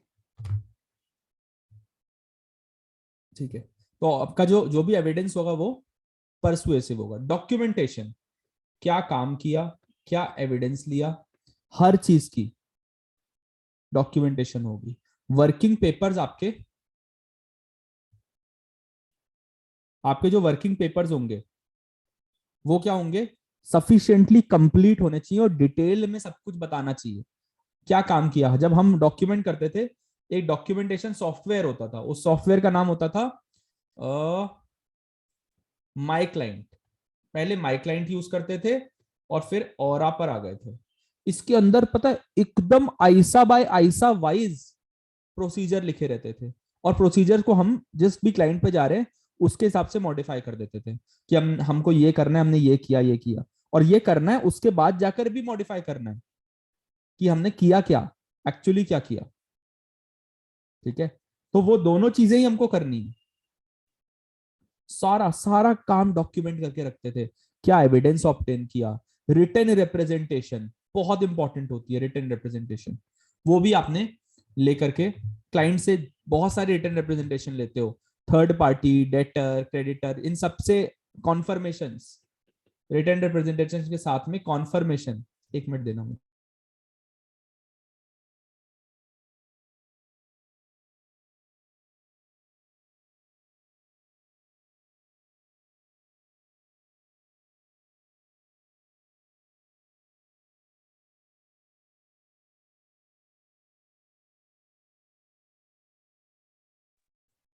हाँ जी, रिटर्न रिप्रेजेंटेशन सारे, कॉन्फर्मेशन सारे, जो भी एविडेंस लिया वो सारा एविडेंस सब कुछ ऑडिट वर्किंग पेपर के अंदर होगा। ठीक है, क्यों आप किसी कंक्लूजन पे पहुंचे उसकी रीजनिंग भी वहां पर होगी। Why have you reached a certain conclusion? So reason for that. ठीक है सर, क्या क्या कंटेंट्स है वर्किंग पेपर के। पहले तो रिपोर्टिंग डेट लिख लो, किस डेट पे रिपोर्टिंग कर रहे हैं, फाइल रेफरेंस लिख लो, name of preparer, name of reviewer, subject of working paper, objective work perform, then result and conclusion, सब कुछ वहां पर डॉक्यूमेंट होगा। 2 तरह की ऑडिट फाइल्स है वर्किंग पेपर, 2 तरह की फाइल्स में बंट जाता है। कौन सी है वो 2 तरह की फाइल्स, जल्दी बताइए। 2 तरह की ऑडिट फाइल्स में वर्किंग पेपर बट जाया करते हैं, कौन सी है वो ऑडिट फाइल्स। एक परमानेंट है, एक ऑडिट फाइल है Current. परमानेंट, करंट और एक है और करंट। एक करंट। करंट में इस साल वाले सारे चीजें होंगी, बैंक लेटर, रिजल्ट, ऑडिट के टेस्ट वेस्ट सब होंगे। परमानेंट में जो ऐसी चीजें जो जनरली चेंज नहीं होने वाली वो आप डालोगे। ठीक है, अब क्या सर परमानेंट ऑडिट फाइल को कभी चेंज नहीं कर सकते, कर सकते हो, जब चीजें चेंज हो जाएंगी तो उसको भी चेंज करना पड़ेगा। ठीक है, राइट। किसके पास रहेंगे वर्किंग पेपर, Auditor. ऑडिटर के पास। ठीक है, ऑडिटर इलेक्ट्रॉनिक फॉर्म में भी हो सकते हैं, documentation hard paper file form में भी हो सकते हैं। ऑडिट डॉक्यूमेंटेशन को रिटेन करना पड़ेगा कितने साल तक, रिटेंशन कितने साल तक होगी, बोलो। 5 years. 5 साल, 5 ईयर्स तक ऑडिट की डॉक्यूमेंटेशन होती रहेगी। ठीक है, डॉक्यूमेंटेशन जो है वो रिटेन होती रहेगी। ठीक है, 5 साल तक आप ऑडिट पेपर्स को कहीं कुछ नहीं कर सकते। राइट, अगली चीज आता है सर एविडेंस। एविडेंस के बारे में बता चुका हूं कि एक तो सफिशिएंट होना चाहिए, दूसरा दूसरा क्या, जल्दी बोलो। सफिशिएंट और, भाई साहेब Appropriate. अप्रोप्रिएट। सफिशिएंट और appropriate. Sufficient is related to quantity, ठीक है, and appropriate is related to quality. Quality. Quantity देखनी है तो देखो रिस्क क्या था, मटेरियलिटी कितनी थी, कितना रिलायबल एविडेंस है, जितना कम और रिलायबल होगा उतना ज्यादा चाहिए होगा। क्वालिटी देखनी है तो एक तो रिलायबिलिटी देख लो, कितना रिलायबल एविडेंस है, क्या रेलेवेंट है कि नहीं है। ठीक है, एक्सटर्नल सोर्सेस से लिया, ज्यादा रिलायबल है कम है, Zada. ठीक है। ज्यादा है सर, क्लाइंट ने ही आपको दे दिया तो कम है. कम रिलायबल है। कम रिलायबल है। ठीक है, उसके बाद डायरेक्टली बैंक से आपके पास आ गया, Reliable. Reliable. रिलायबल है। ठीक है, डायरेक्टली थर्ड पार्टी ने आपको दे दिया, रिलायबल है। Reliable. रिलायबल है। फोटो कॉपी रिलायबल है कि नहीं है, No, sir. नहीं है। Original document, Yes, sir. Yes, sir. Original तो रिलायबल है ना। देन देखो 2 तरह की ऑडिट प्रोसीजर कौन से हैं, एक सब्सटेंसिव और एक test of control. Test of control. एक टेस्ट ऑफ कंट्रोल और एक सब्सटेंटिव। जितना ज्यादा रिलायबल है कंट्रोल्स उतने कम क्या होंगे हमारे, जितने अच्छे कंट्रोल्स Substantive. उतने उतने कम कम हमारे substantive सब्सटेंटिव procedures। प्रोसीजर। ठीक है, अब सर क्या क्या है हमारे ऑडिट प्रोसीजर्स, तो AEIOU तो है ही, AEIOU इतना तो है ही। ठीक है, देन इसके साथ में हम लिखते हैं R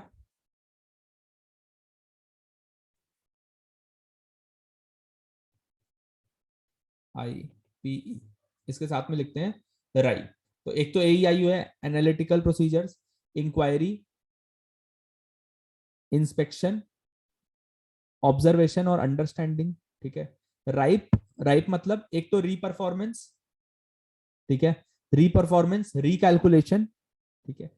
आई से इन्वेस्टिगेशन, पी फॉर रीपरफॉर्मेंस को मैंने पी कर दिया था, and E is for again inquiry, ठीक है।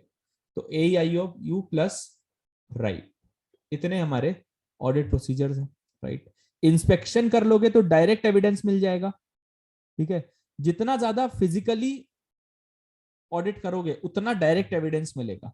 जाके आपने इन्वेंट्री की काउंटिंग कर ली, मिल गया आपको डायरेक्ट एविडेंस, ठीक है। अब सर क्लाइंट ने साइन करके दे दी रिपोर्ट, क्या ये डायरेक्ट एविडेंस है? नहीं। क्या ये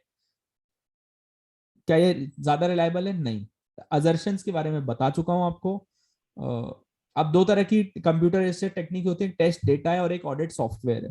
टेस्ट डेटा मतलब डमी डेटा डाल देते हो सॉफ्टवेयर के अंदर और फिर चेक करते हो, क्या कंट्रोल टेस्टिंग के लिए ज्यादा यूज होता है। ऑडिट सॉफ्टवेयर है जैसे सैंपल्स निकालने के लिए, कंप्यूटेशन, कैलकुलेशन, कंपैरिजन, इन सब चीजों के लिए इस्तेमाल होता है। सैंपलिंग की अगर मैं बात करूं तो सर सैंपलिंग कैसे कैसे होती है, स्टैटिस्टिकल और नॉन स्टैटिस्टिकल, ठीक है। बहुत सारे तरीके हैं सैंपलिंग के, random, haphazard, monetary, systematic, block sampling, ये सारे तरीके हैं, ठीक है। किसी दूसरे पे भरोसा करना, ऑडिटर्स एक्सपर्ट पे, क्या लोग है? Coca Cola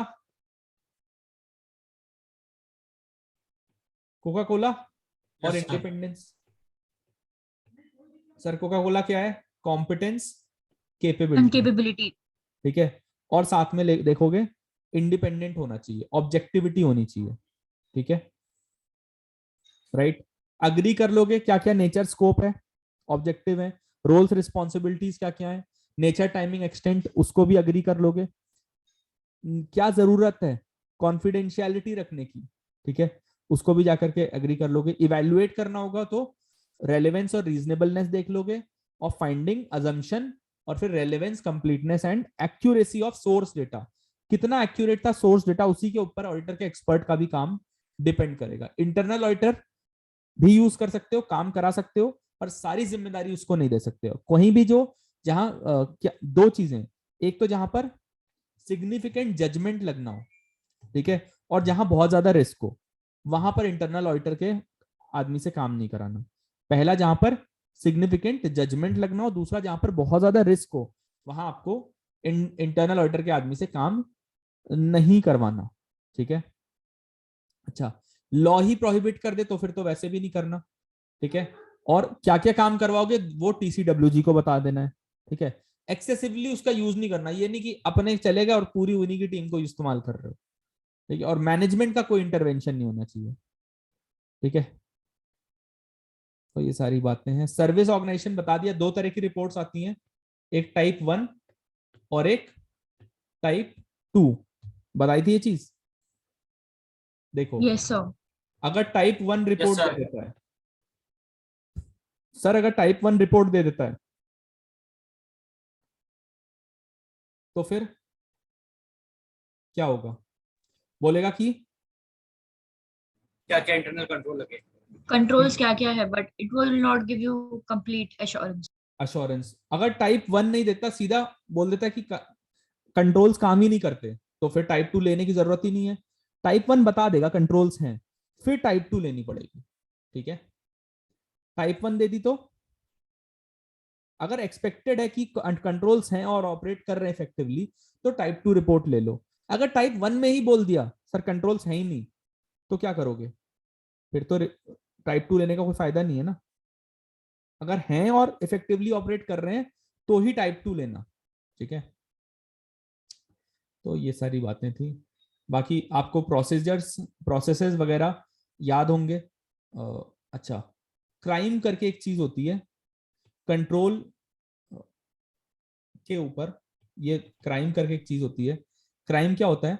so basically this means कि क्या क्या चीजें, एक तो कंट्रोल एनवायरनमेंट है, ठीक है, एंटिटी का रिस्क असेसमेंट प्रोसेस है, क्या क्या इंफॉर्मेशन सिस्टम है, राइट, मॉनिटरिंग होगी, एंड देन कंट्रोल, ये एनवायरनमेंट है, ये कंट्रोल एक्टिविटीज है, ठीक है। तो ये 5 चीजें क्राइम। कभी भी एंटिटी का कंट्रोल देखना हो तो ये 5 चीजें देख लो क्या क्या sir. Control activities, risk assessment procedure क्या है, I is for information systems क्या है, एम से मॉनिटरिंग होगी कंट्रोल्स की, and E is for control environment. ठीक है, ई is for the control environment, right. अच्छा सर, कंट्रोल एक्टिविटीज में क्या क्या आएगा? कंट्रोल एक्टिविटीज की अगर मैं बात करूं तो उसके अंदर क्या क्या आएगा सर? एपिप्स। एपिप्स का मतलब क्या होता है? एपीआईपीएस मतलब authorisation, performance reviews, information processing, physical control और लास्टली सेग्रीगेशन ऑफ ड्यूटी। ये सब कंट्रोल एक्टिविटीज हैं। अगर ये सब हैं तो मतलब कंट्रोल है, वरना कंट्रोल कोई ऐसे हवा से उठ के नहीं आएगा। ये एक्टिविटीज होंगी, ऑथराइजेशन होगी। जैसे मैंने बताया था कि कोई रेक्विजिशन दोगे, अगर परचेज रेक्विजिशन है और ये ऑथराइज्ड ही नहीं है तो इसकी क्या क्या अहमियत है? कोई अहमियत नहीं है। तो वहां ऑथराइजेशन का प्रोसीजर होगा, तभी ना ऑथराइज्ड होगी। दूसरा, परफॉर्मेंस रिव्यूज, किसकी कैसी परफॉर्मेंस आ रही है, इंफॉर्मेशन कैसे प्रोसेस हो रहा है, फिजिकल कंट्रोल है कि नहीं है। अब अगर मैं यहाँ पर स्टूडियो में क्लास ले रहा हूं और जो चाहे वो आ जाए तो फिर तो कोई फिजिकल कंट्रोल है ही नहीं। और कोई मेरे पीछे ऐसे खड़ा हो जाए, डांस करने लग जाए, कोई फिजिकल कंट्रोल रहा? कुछ नहीं रहा। सेग्रीगेशन ऑफ ड्यूटी बताया था, जो बंदा कैश लेगा वो डिपॉजिट नहीं करेगा, और जो डिपॉजिट करेगा वो उसकी एंट्री नहीं मारेगा, और मार दी तो कंट्रोल बाईपास हो जाएगा। ठीक है सर। आईटी कंट्रोल में 2 कंट्रोल इंपॉर्टेंट है, एक एप्लीकेशन कंट्रोल और एक जनरल आईटी कंट्रोल है।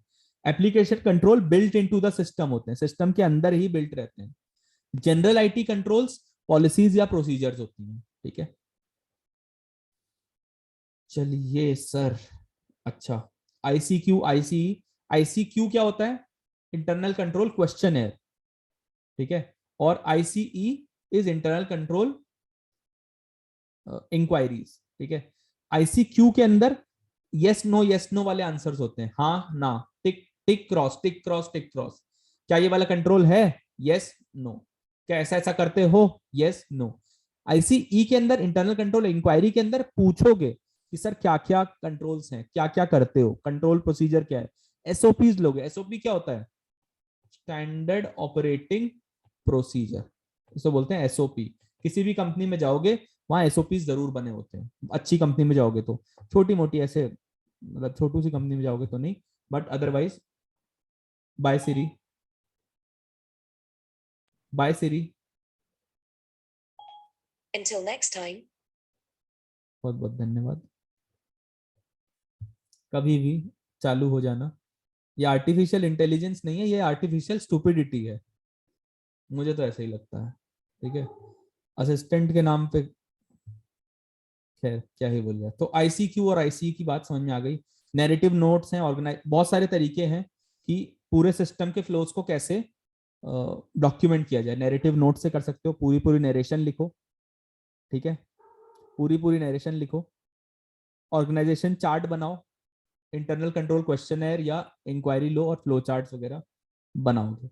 अलग अलग प्रोसेसेस हैं। देखो, सेल्स साइकिल में पहले ऑर्डर आ जाएगा, फिर गुड्स डिस्पैच होंगे, फिर इनवॉइस बनेगी, ट्रांजैक्शन रिकॉर्ड होगी और फिर कैश आ जाएगा।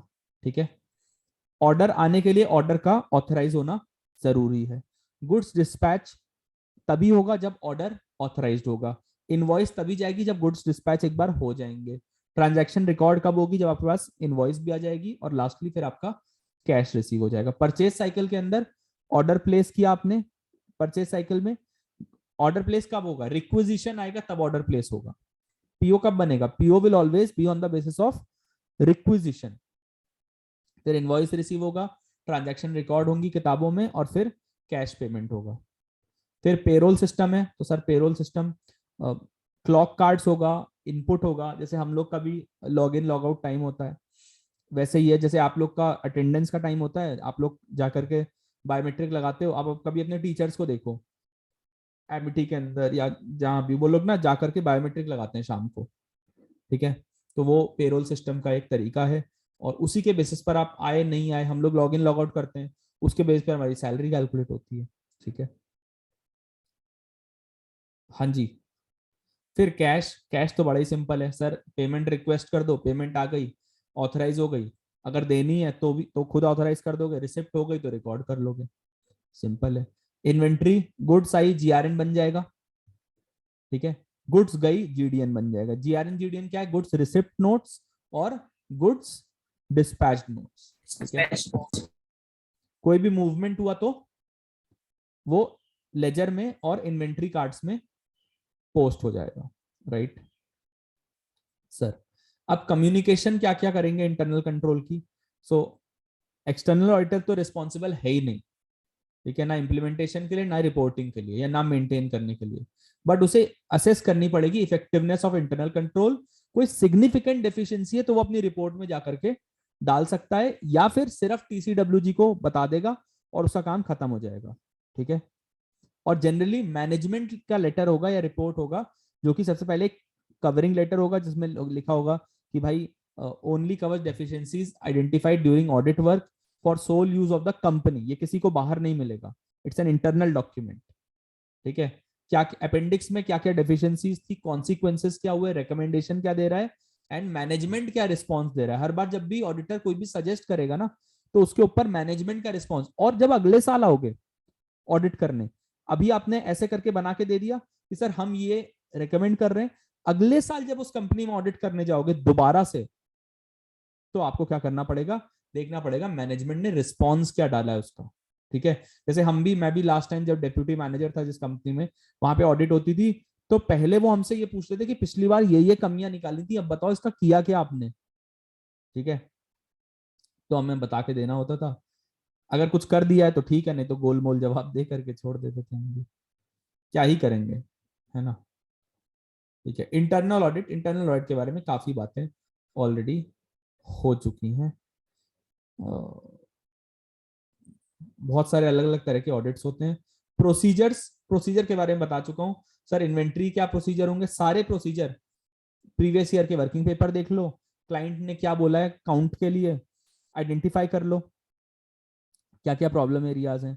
ड्यूरिंग द काउंट ऑब्जर्व करो, लिमिटेड टेस्ट काउंट्स कर लो, सैंपल ले लो और उतना टेस्ट काउंट कर लो, ठीक है। 100% काउंटिंग क्लाइंट करेगा, आपने क्या करना है, जाकर के सिर्फ सैंपल ले लेना है, ठीक है। रिकॉर्ड कर लो document numbers cut off test करने के लिए। कंक्लूजन पर आ जाओ, क्या काउंट सेटिस्फैक्ट्री था। गुड्स को वेयरहाउस में ट्रेस कर दो, किसी थर्ड पार्टी के पास है तो देखो उसका कुछ ना कुछ रिकॉर्ड होगा, या उससे रिटर्न या उससे कंफर्मेशन ले लो, ठीक है। दो काम करने हैं आपको, एक तो जो अकाउंट से शीट लोगे इन्वेंट्री की, उसको काउंट शीट से देख लोगे, कंपेयर कर लोगे। तो एक बार इस तरीके से करना है और एक बार इस तरीके से करना है, ठीक है। जब अकाउंट्स के रिकॉर्ड से आप काउंट शीट को टेस्ट कर रहे हो तो क्या टेस्ट कर रहे हो, बोलो। अकाउंट्स के रिकॉर्ड से काउंट शीट को आप देख रहे हो ना कि आपकी अकाउंट्स की शीट जो है वो कंप्लीट है कि नहीं है, कंप्लीटनेस बोलो। Yes, sir. और क्या देख रहे हो, नहीं जब काउंट शीट से अकाउंट्स को देख रहे हो तो कंप्लीटनेस टेस्ट कर रहे हो, पर जब अकाउंट्स की शीट से काउंट शीट को देख रहे हो तो क्या टेस्ट कर रहे हो, एग्जिस्टेंस, ठीक है। क्योंकि सर अगर इस लिस्ट में मेरे पास कुछ है तो वो काउंट शीट में काउंट के अंदर आना चाहिए कि हमने काउंट किया है, तभी तो एग्जिस्टेंस आएगी। और जब काउंट शीट से वापस जा रहे हो तो ये देखोगे सारे रिकॉर्डेड हैं कि नहीं है, तो वहां पे कंप्लीटनेस को टेस्ट करोगे, ठीक है। बात समझ में आई, Yes, बोलिए। sir. बहुत बढ़िया, 1 मिनट 2 मिनट का टाइम दीजिएगा।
हाँ जी, बात समझ में आई? यहाँ एग्जिस्टेंस और यहाँ कंप्लीटनेस। काउंट के बाद देखो इन्वेंट्री लिस्टिंग को देखो कि कोई डैमेज्ड ऑब्सोलीट आइटम है तो क्या वो रिपोर्टेड है, फिर उसकी क्यों देखेंगे सर, कॉस्ट और एनआरवी, IAS 2 बोलते हैं ना, कॉस्ट या एनआरवी से करना है, विच एवर इज लेस। उसके लिए कोई डैमेज्ड आइटम है तो फिर उसकी एनआरवी कम हो जाएगी, ठीक है।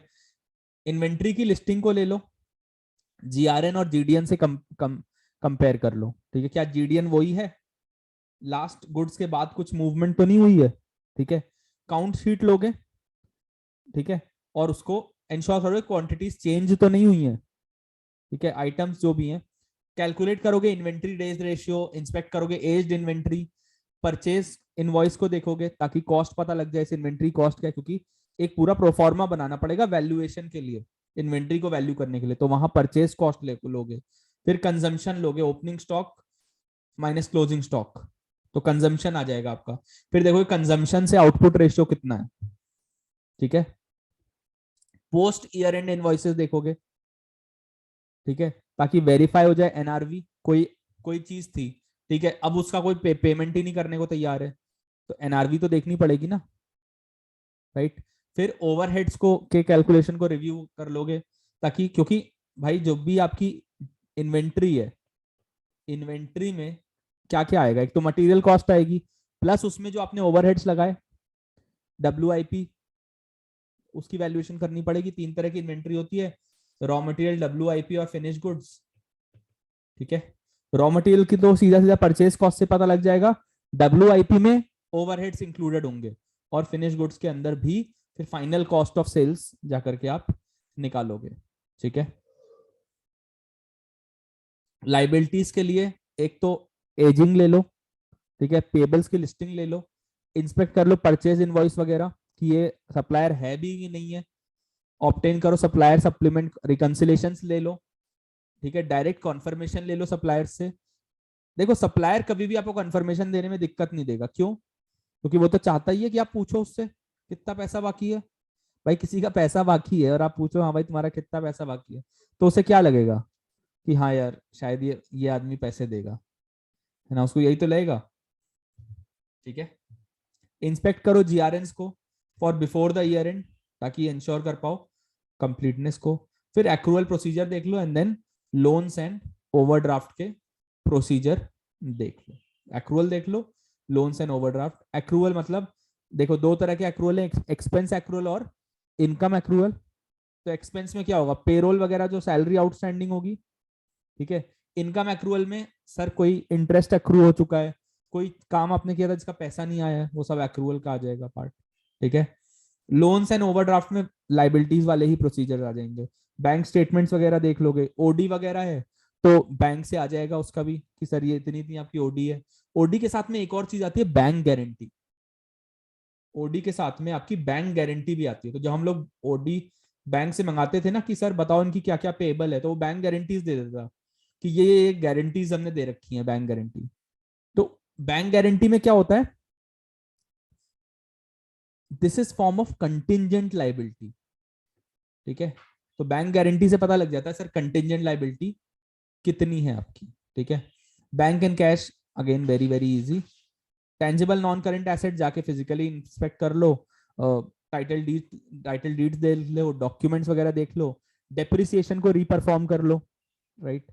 अकाउंटिंग एस्टिमेट्स है, उसमें कुछ नहीं कर सकते आप, मैनेजमेंट से रेपलेटर ले लो, ठीक है।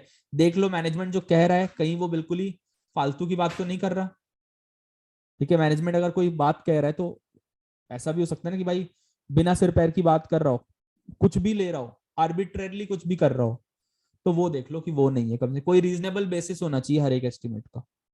वारंटी क्लेम्स है, डेप्रिसिएशन है, एस्टिमेट किस चीज का होगा, कोई वारंटी क्लेम्स कितने आने वाले हैं, जैसे इंश्योरेंस कंपनी क्या बोलेगी भाई इतने % क्लेम आ जाते हैं तो उतना प्रोविजन बना लेगी। बैंकिंग कंपनी क्या बोलेगी इतने लोग पैसा नहीं देते, उतना एनपीए बना लेगी। कोर्ट केस में क्या लॉस होने वाला है वो देख लेंगे, ठीक है। P&L account, profit statement of profit loss वगैरह, रेवेन्यू, परचेस, पेरोल, सारी चीजें बता ही चुका हूँ। छोटी एंटिटीज में क्या होता है, रिस्क कम होता है, जिसका पैसा है वही मैनेज कर रहा होता है, और सिंपल सिस्टम्स होते हैं, ठीक है। मैनेजमेंट ओवरराइड ऑफ कंट्रोल बड़ा आसान होता है और सेग्रीगेशन ऑफ ड्यूटीज कुछ होती नहीं। जो गल्ले पे बैठा है वही माल भी बेच रहा है, वही कैश भी ले रहा है, वही एंट्री भी कर रहा है। ठीक है, ठीक है। अब सर एनपीओ की बात कर लेते हैं, not for profit not for profit organisation. NPO की जब भी बात होगी तीन चीजों की बात करोगे, इफेक्टिवनेस, एफिशिएंसी और इकोनॉमी। ठीक है, इनकम कुछ होती नहीं है एनपीओ में, राइट, कोई भी इनकम नहीं होती। तो एक तो पोस्ट ईयर एंड के पीरियड के जो भी हैं वो रिव्यू कर लेना, क्या क्या आया है, क्या कहाँ कहाँ से डोनेशन आती है। ठीक है, कहीं क्राइम मनी तो नहीं आ रहा है, टेरर मनी तो नहीं आ रहा है। रिकैलकुलेट कर लोगे बैलेंसेस, कास्टिंग कर लोगे, टोटल्स कर लोगे, रिव्यू कर लोगे, board minutes, that's it. Last है कंप्लीशन इन रिव्यू, ओवरऑल रिव्यू करना है, सब्सिक्वेंट इवेंट्स देखने हैं, गोइंग कंसर्न देखनी है, मिस स्टेटमेंट इवेल्युएट करने हैं और रिटर्न रिप्रेजेंटेशंस ले लेने हैं। ठीक है, ये चार चीजें आपने कर लेनी है। अच्छा सर, सब्सिक्वेंट इवेंट के केस में अगर इवेंट, आपकी जिम्मेदारी कौन से दिन तक की होती है? जिस दिन आपने रिपोर्ट साइन ऑफ नहीं करी है, उसके बाद अगर एडजस्टिंग इवेंट है तो एडजस्ट करवा लो, सब्सिक्वेंट इवेंट अगर एडजस्टिंग है तो एडजस्ट करा लो, और अगर सब्सिक्वेंट इवेंट एडजस्टिंग नहीं है तो क्या करोगे? तो डिस्क्लोज कराओगे। अगर एडजस्टिंग है तो एडजस्ट करा लो, नहीं तो डिस्क्लोज करा लो। ठीक है, जैसे 31 मार्च को मुझे नहीं पता कि कोई फायर वगैरह लगने वाला था, 31 मार्च को मुझे नहीं पता कोई फायर वगैरह होने वाली थी, पर क्या हो गया, 1 तारीख 15 तारीख 15 अप्रैल आई और फायर लग गई, फायर डिस्ट्रॉय हो गया। तो सर 31 मार्च को तो नहीं था ना, एडजस्टिंग इवेंट नहीं है, मगर डिस्क्लोज कर दो कि ऐसा ऐसा एक फायर हो गया। ठीक है सर, गोइंग कंसर्न के बारे में काफी सारी बातें ऑलरेडी हो चुकी है, रिटर्न रिप्रेजेंटेशन बता चुका हूं क्या क्या चाहिए होती है आपको। ठीक है, रिपोर्टिंग, अब देखो रिपोर्ट के केस में बाकी चीजें नहीं बताऊंगा, बस इतना बता रहा हूं, मटीरियल एंड परवेसिव। ठीक है, ये मैंने जब क्लास में बताया था, क्लास के अंदर तो मैं एक ऐसे करके ऐसे करके ऐसे एक आदमी को ले लेता हूं। ठीक है, देखो मैंने सीख लिया है थोड़ी ड्राइंग। ठीक है, ईशान से अच्छी ड्राइंग कर रहा हूं। Yes sir. अब ठीक है, देखो अब देखो दो चीजें हैं, मटेरियल एंड परवेसिव। ठीक है, अगर एविडेंस मिल जाए, अगर एविडेंस मिल गया और मटेरियल एंड परवेसिव है, तो आपकी ऑडिट ओपिनियन क्या होगा? मटेरियल एंड परवेसिव दोनों है, मटेरियल प्लस परवेसिव है और एविडेंस भी मिल गया, material plus pervasive plus evidence, तो फिर एडवर्स। मटेरियल है, परवेसिव है और एविडेंस भी मिल गया तो एडवर्स। मटेरियल है मगर परवेसिव नहीं है, पर एविडेंस मिल गया तो फिर क्वालिफाइड।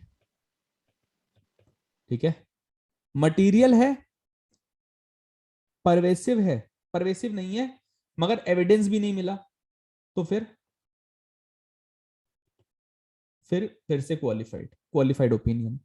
मटेरियल है, परवेसिव भी है, पर एविडेंस नहीं है, तो डिस्क्लेमर दे दोगे, तो फिर डिस्क्लेमर दे दोगे। तो ये आपके ऑडिट का ओपिनियन वगैरह है, किस तरीके का ओपिनियन होता है। एडिशनल कम्युनिकेशन, एक तो मटेरियल अनसर्टेनिटी, गोइंग कंसर्न को लेके क्या क्या अनसर्टेनिटी है, emphasis of matter, other matters और key audit matters, and then other information. इतनी चीजें आपको देनी होती है। की ऑडिट मैटर मतलब क्या क्या सिग्निफिकेंट रिस्क था, दूसरा सिग्निफिकेंट एरियाज ऑफ जजमेंट क्या क्या थे, सिग्निफिकेंट इवेंट्स या ट्रांजैक्शन क्या क्या थे।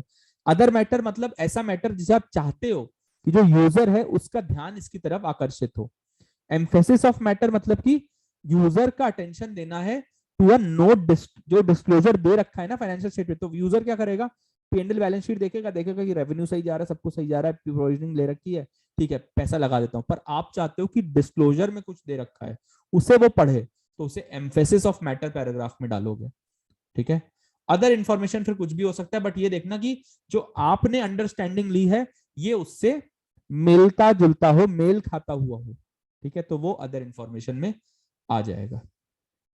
बस सर इतनी ही थी हमारी ऑडिट की revision. That will be it from my side and thank you so much guys for joining.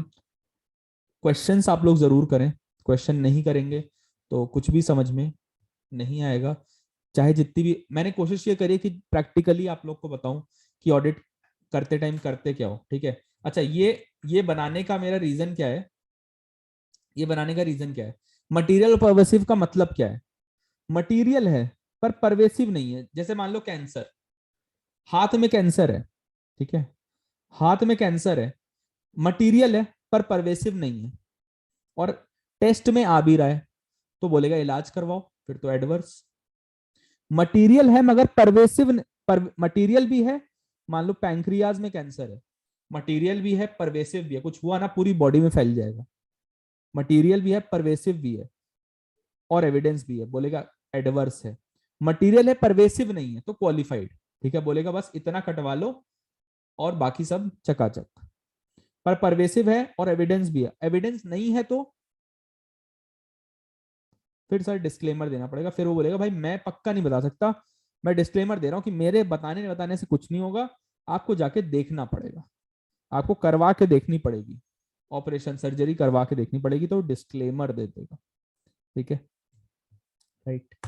बाकी आप लोग क्वेश्चंस करिए. अब समय आ गया है कि आप लोग अपने पास्ट ईयर पेपर्स और अपना सीबी प्लेटफॉर्म प्रैक्टिस करना शुरू करें. वहां पर वर्ड एक्सेल, क्योंकि वहां तो लिखना नहीं होगा, वहां तो आपका वर्ड एक्सेल वगैरह होगा, तो उसकी प्रैक्टिस करिए. बाकी जो ऊपर वाला चाहता है वही होगा.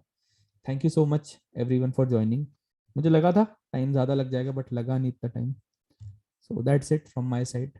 I will see you guys next weekend and तब लेकर के आएंगे परफॉर्मेंस मैनेजमेंट या फिर टैक्स की रिवीजन. तो दोनों में से कोई एक रिवीजन लेकर के आएंगे. And thank you so much guys. Bye bye, take care, नमस्कार. Thank you, sir. Thank you.